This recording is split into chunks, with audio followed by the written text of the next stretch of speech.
nhà dòng sọc không như trong xa cho nên sợ tự tại xin nó cũng bé ta tỏ cả họ chơi tao món đó một bá nữa lúc nào thì nó xếp lo thì cho trên ảnh gò nha là tên à ít bia ta chặt bá một bá cũng mà thay lại cho lớn gò đó này sao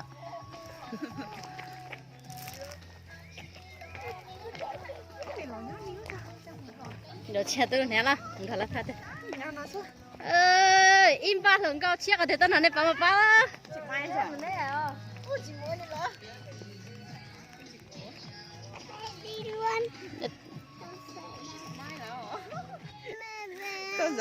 hai mẹ con xinh lắm ơi sao thế mẹ mặc váy xinh con đừng có gọi mẹ giống chụp bao nhiêu nữa tại xin nó tại tao mua thường cao chụp bao một bao nó có bộ bẹt trong bẹt tân á thường con nào mà dòng góc xa này ít để của mà li nòng cả lúng bè thì cả từng phần sáu tông đó nên á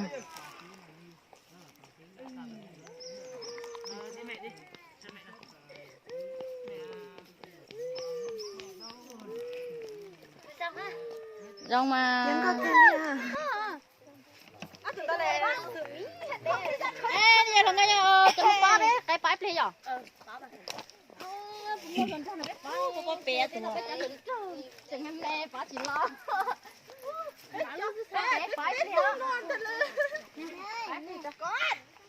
นี่ละใช้ไปจอดผมก็เป็นตัวป้อนแล้วอยู่ bên đây cho lòng cái mình không được sao อย่าลืมเนี่ยอย่าไปนะ bây giờ thằng nó nhập khẩu mà nó nhập vào chi thế này từ nhiều phong gì nó chè tôi họ trong phố sạch cho nó là phong gì nó bé na tôi phải lúc xuống chứ có chạy na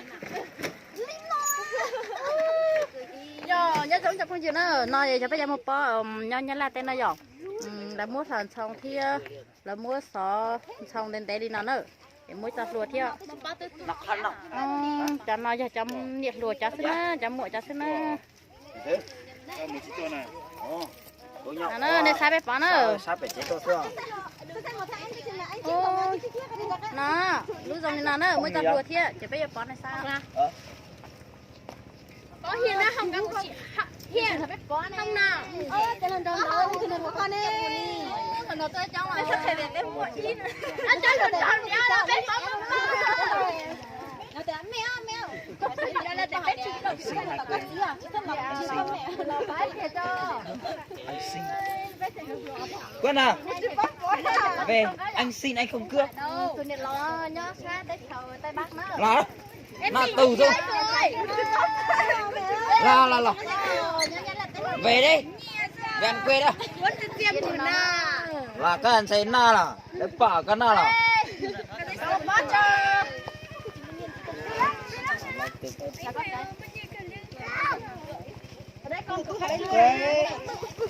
Bài luôn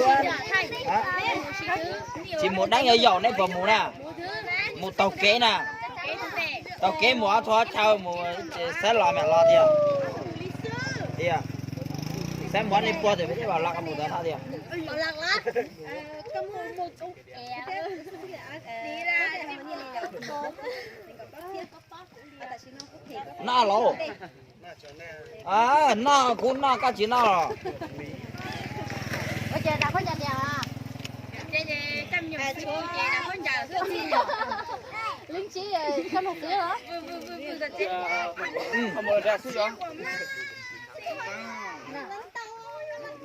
gần hết mùa làm đủ 10 cô đó bây hai rồi là bây nó đủ bây giờ mình đâu mà nhấp bị tê sữa cho nó nhà là tay mình nhặt sữa giờ là chỗ sữa chưa phải chỗ đi nữa có bóp để cho này rồi đó là bây giờ có lần đầu về có biết cái hình thù chưa chắc còn này qua đây cho nên tí là qua đây qua đây bé bé ở xe này đây ua tủ cái tí là ua không đó cho nên là sẽ chỉ có xe bằng tay không có đại có đèn cũng không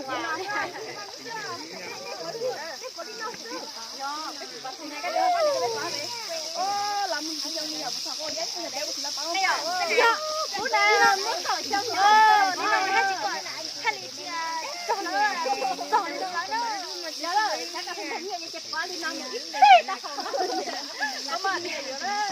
Quân cả chỉ na là.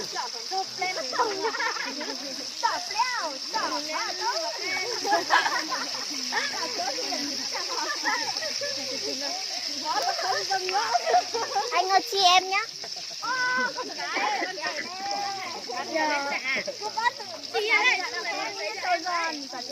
Ê chị á?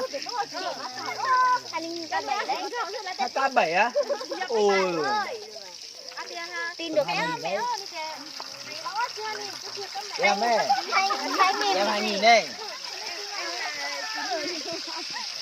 Anh này kia các mẹ em là 2.000 xài cứ chính là Biết là em tính tầm 8 mấy ấy, em ấy. Em là gì nhỉ? em vẫn chưa lên được rồi, để em chủ động xuống dưới kia xem. Cái một bó nhá là nó này rồi, bó ít để trên tôi nó nữa. Để chỉ được cho trong chiếc màn dưới đó.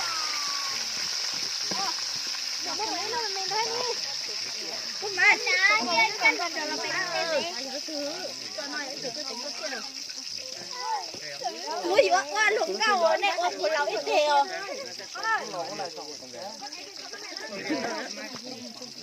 lên giờ là nó xích lần đầu Con tàu chả có tiền ăn xúc xích đâu.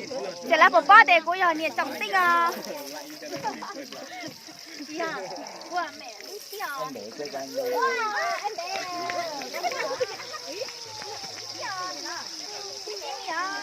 Cái piscina tu nào đi chả.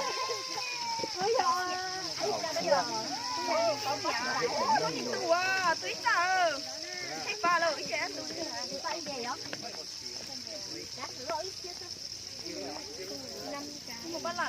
Cho nên luôn nó có mặt ở đây có mấy chả là phép bắp á.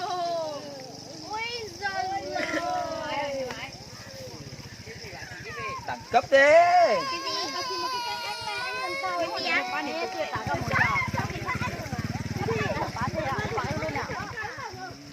Đầu tiên, đó. Có cái đó là lấy cái này đó mới không? Cái này à? Người yêu con kìa. Alo. Ơi, các bạn ơi. Không chia anh à? Cho anh á. Cho anh á. Anh xin nhá. Anh xin nhá, anh không cướp đâu nhá. Anh xin anh không cướp.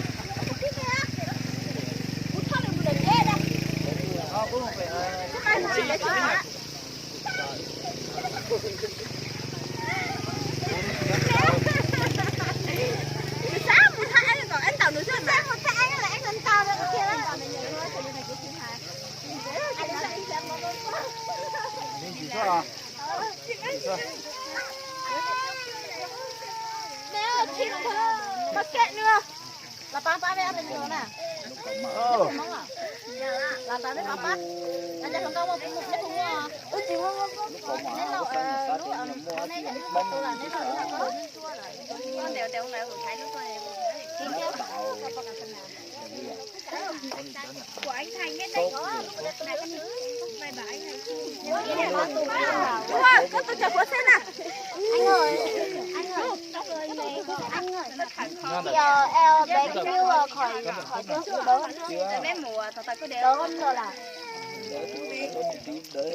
nhìn anh đẹp trai quá đẹp trai cái tụi tôi nghe là bé tuần sai à bán hoa đi bán hoa hai đứa đó ăn này được nha bán lúc nào rồi nè bán lúc nào cái tao biết bán cái tao biết con tao biết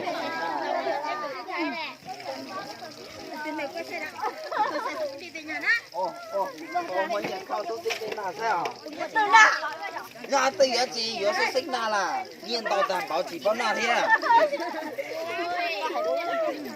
Ít lành nhọt ra bây giờ lành nhọt ra, ít lành bao ra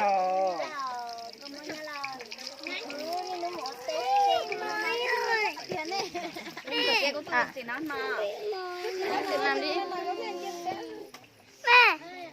mẹ đi mới ơi em đi đây là cái quay từng đây là quán nào nó đâu của tôi là trời ơi đi tung ở một pháp thôi tại chỉ lại đó chỉ mong lo ai Đánh thử là xích thủy một hồi hả? Bởi vì mình cũng nhiều xích thủy chúng mua. bồn cũng nương lạnh sắp từa rồi nương này là một cái trà xanh có gì thằng nó có một Mẹ ơi, tay của nó mà. Ngon rồi mà. Tay này mà. bây giờ khi các bạn này nó bắt rồi thằng gió ở tôi Cho kia những người tao chăm đâu gì. dân gì này em cho ra đây thằng gió thế ấy cứ mà nó khai vô chạy ra rồi không nó chẳng hay thử cái này do mình chỉ mà này nó chờ làm sao có mà ao vết nó kia mà nó thật lắm cái của nó kia một cô cho phải cũng có được vì tôi té rồi lúa thì té mù nó thảo rồi chết mỏ bảo hiểm ấy là mù rồi Cho mẹ cho cái hao. Cái gì mà. nên là trẻ khác cái mà phải để chỉ Con hai quen. cái chỉ rất nhiều đồ bắp đấy dạ ở đây anh cứ chấm dầu ấy còn yên chỉ đi bị cầm quá đã con đó này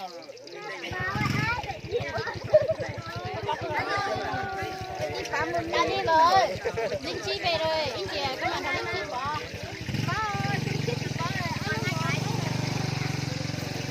mơ nè mơ anh chị em chả nhá nhưng mà cái này chỉ nhân giá một quá thì hay là sai gì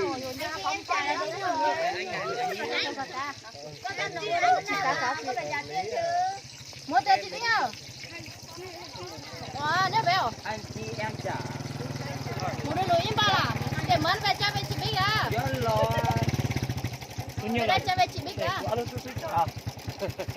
để mướn à để mướn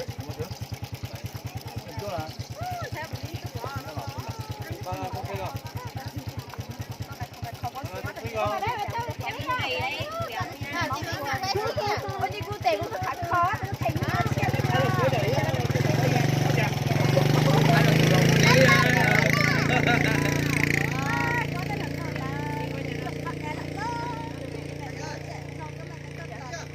ăn có tươi xong đã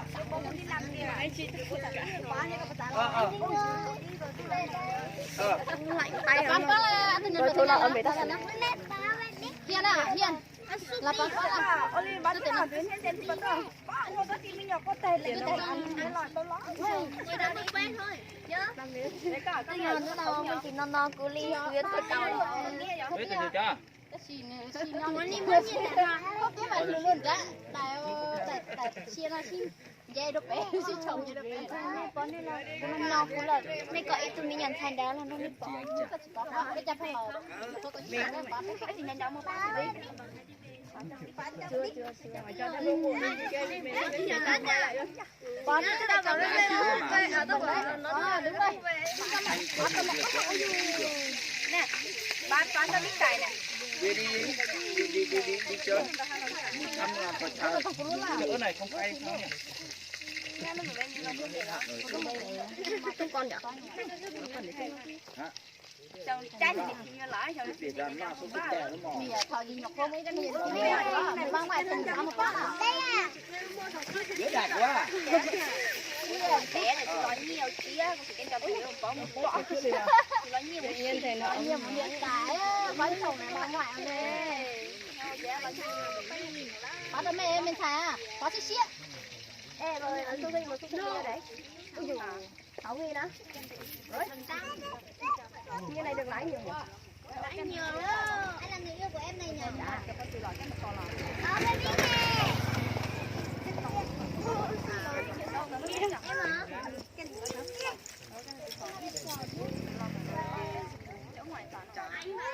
em hả nó chỉ có một sự rửa chè hay dùng nó một ló là mỏng mấy dầu đấy đây một con nữa lòng lông nữa nào sao nữa một số lần to chị bỏ được tết xuống đồng chị là lòng lông nữa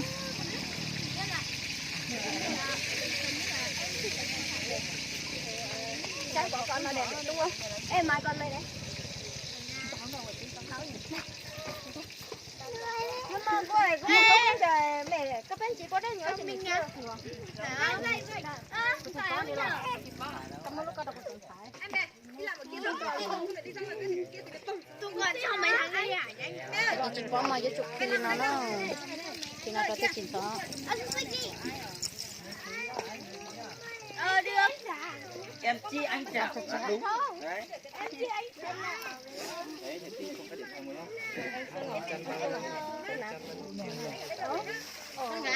có được đi về Cái nĩa nữa.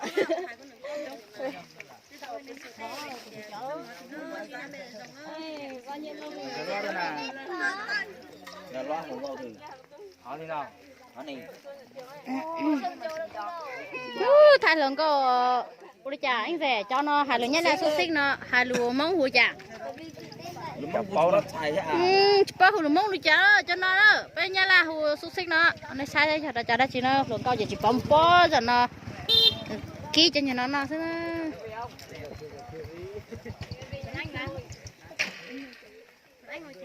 mua bộ này bao nhiêu cái này 100.000 thôi mà. cái này hơn 100.000 á Chị Hiền ơi, Mạnh Mẽ ơi. Anh gì kia bỏ cái khẩu trang ra. Đây, biết Các anh ngay từ lúc mà. chợ. Các bà hôm mấy bà dầu, các bà mấy bà nào mà? Một tí à nè. một số chế xưa này lọ Một tí nè. Anh ơi, mình nhận thêm một cái nữa. cùng một thứ hai thì mà Chỉ muốn nhiệt tẩu nè. Anh bật tròn rồi mà. Đây lấy anh tiêu trả hết rồi. Anh giả hết rồi. có phụ tất cả chỉ là tại đi về mình xài thì Các bà nào xuất sức à?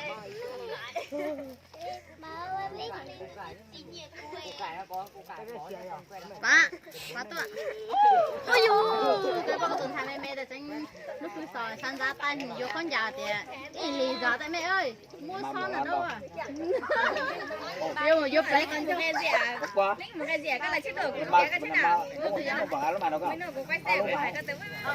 đúng không Bây giờ cứ làm nhà lò là bây giờ nó thì làm bà tôi cô xúc xích vậy là thầy có chỉ cho. Của hai cái đứa kia mà. nếu cả tao làm Đây bên này nó là. Thấy được. dùng nhiều nhân này chứ Ngồi cái đồ giỏ là Trung ơi. cái này thì Tính mẹ ở bên này. tôi phá một phá con gái này Ô này cả thế à? Đi về tôi chó. Tiếp liền. con gái về đây nào ta chê bơ Anh ơi, ra bên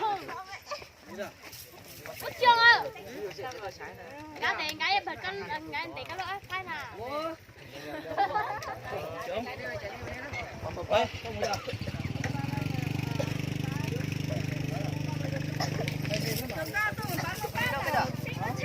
Chị tay nhẹ em đã xếp khô thế. Tí chạy mọi ba thôi con chào mũ. Sao mình nhỏ? Ủa này chị tao mới mình nhỏ. bây giờ con mấy nó còn chi nữa rồi nhờ Về chưa? Qua. rồi con gái phải thật rồi đấy nhưng mình chia bảo á biết quá nhưng mà không có con sẽ bảo mày biết à như này là thằng hôm qua bảo thế à Mẹ em em chẳng con cào lắm. thật giá Mẹ này phim chẳng con cào lắm. có cả có giờ cả con cả ơi dòng thua ăn con ra để tự nhiên cả có cả Hả? Anh không đi. ôi dồi con gái phải thật rồi bóc bỏ một bó thì có được hai người rồi Alo. Này. À, này. Đủ à? 70.000 nha, anh ơi.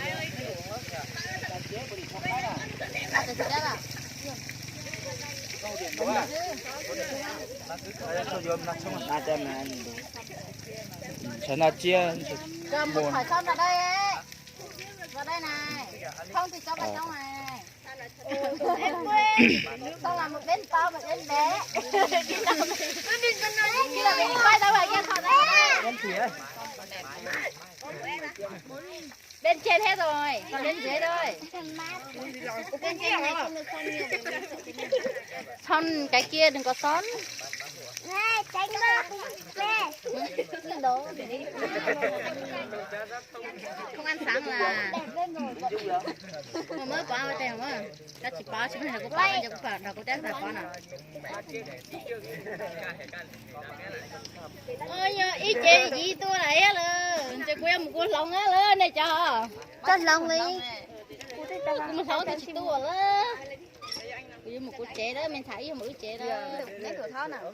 Ôi các chị báo chị này mà là ở thành gì là khá chú hiếu lúc chào nữa ở dài thế rồi hiếu có cho nó em nhận lo kia đó chị lộ ra kia có mà bảo hiểm á ôi lộ tuổi phụ họ con nhỏ có cả cả để hư các mối chẳng không mong đi tranh lộ là lộ xí các hư thuê bao cánh nữa tới trận thì giờ hư tôi tranh cũng mong chìa khóa có yêu thằng các hư cũng là hư có một cái hai cái tự nhiên cháu cũng hư có thuê bao cánh trận tôi xí nó muốn được potet thả từ phía mà sẽ ở từ lì từ từ hàng này cái một tuần chơi mũi này tôi thả ôi giờ tôi này chắc được từ rồi đây có thể hạt tim cả đi cái gì đấy anh có thể hạt tim đấy đi lò này mà nhảy để lò lúa chả tại cái ni để lò nhảy để lò lúa chả nhiều mũi nhiều rồi Có mà nhả chị nhiều người luôn. chị rồi dùng trò thì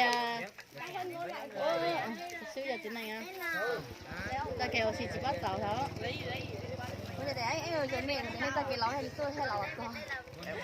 cái lò xí lò tàu có tàu từ chặt con xe là hai lì luôn Thó hay lò to. Em mới nhà thì đây cái con nào? Không phải con đồ vật. Mày phải bắt đâu mày. Nè, em cái kia nào thì cái con này có em bé.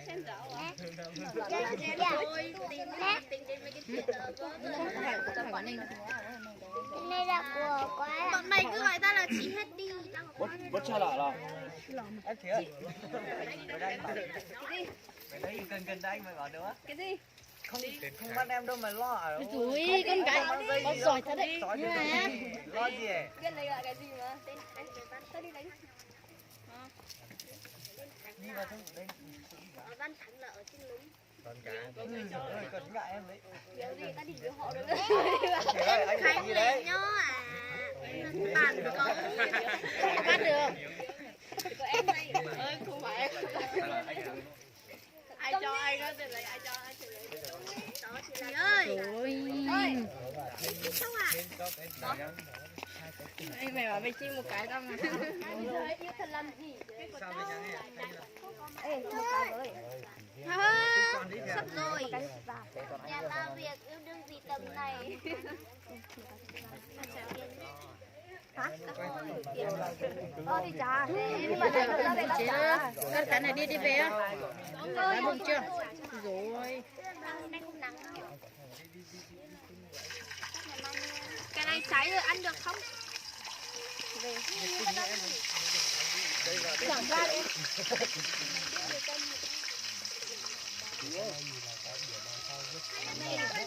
Cái sữa ở đâu về? Bây giờ con bé đấy à? Cái này à? Anh làm gì hot? Cái này của các anh nữa. Làm gì phải? Bây giờ cao phải nhìn như con má. Xe nào về uống đây? Đấy đâu đi không còn này hay nên là Ở trên hôm nay mình đi về. Thế cũng có đó. Em bây giờ là để đó. Em thấy bây giờ đây không có. Ông này người ta để cho người ta gọi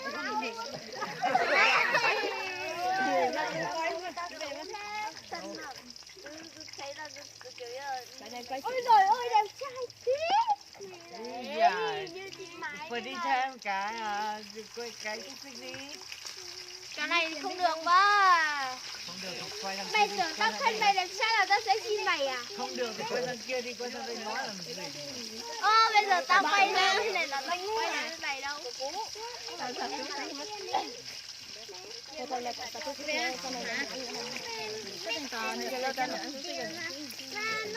Mày còn biết là ăn cái bánh bị cái gì không?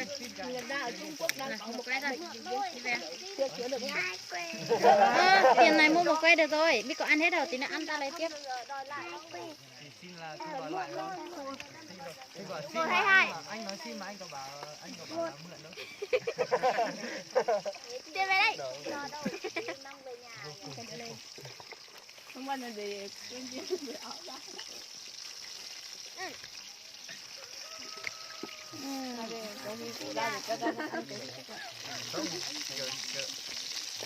cho xin là đúng. Nó xúc xích luôn.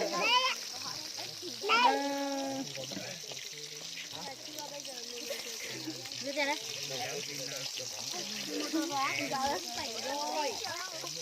Còn của ai kia đấy? Lon có biết luôn này đâu. Ok hả? Con ghé. Lon này là có biết rồi con gì.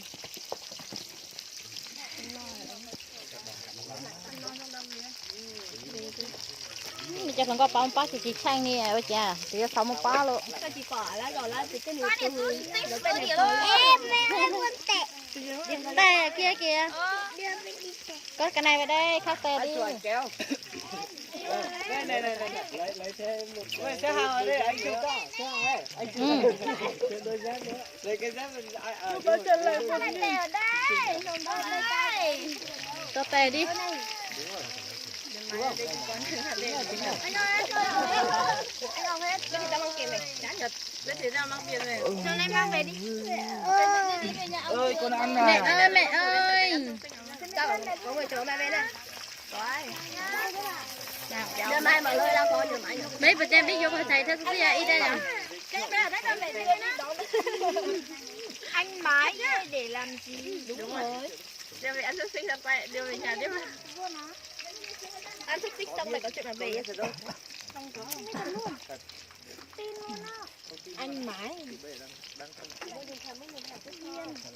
thật mà hỏi thật bây giờ cái liền đặt mà em quên em mai nó một cái gì có một đèn xinh lên em mai là một jadi atuh tuh jadi kayak cái nhau nó chơi với ba chả na Sùng Văn Minh nói nhiều cái nick của anh Minh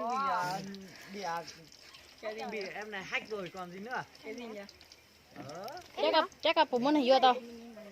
ôi tôi vô tội tôi không biết gì Chắc là phụ muốn hình vô tao. mày đã chưa Mama. Chắc sushi cái phụ muốn hình vô tao nè. mua nè Vì tụi bây giờ biết muốn nhiều cái chỉ tao là sushi vậy? tao mà Thì đợi một tí nữa. đưa cái đấy cho đây nè từ từ nha còn nóng nha Có cầm được không? cầm đi xong thì ăn nha Ve nhỉ? chấm nhá Chấm đi, có ăn được không? không cay đâu